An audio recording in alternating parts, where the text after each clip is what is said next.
কৃষ্ণ ভক্ত নিতাই গৌর হরি গর্ভে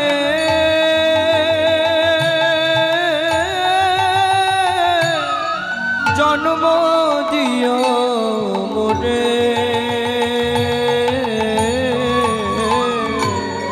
ওমা, আমার নাম শুনে অনেকেই জানেন তো গৌরাঙ্গ সুন্দর চক্রবর্তী মানে কোন জাতি? বর্ণের গুরু। আর আমার বাড়িতেই মন্দির আছে, রাধামাধব মন্দির, 40 ফুট হাইট, পঞ্চচূড়া। বাড়ি থাকলেই তো মন্দিরে যাই, আর মন্দিরে ঢুকলেই কি বলি জানেন? ভগবান আর কোনোদিন যেন এত উঁচু কুলে জন্ম দিও না। বিশ্বাস করুন,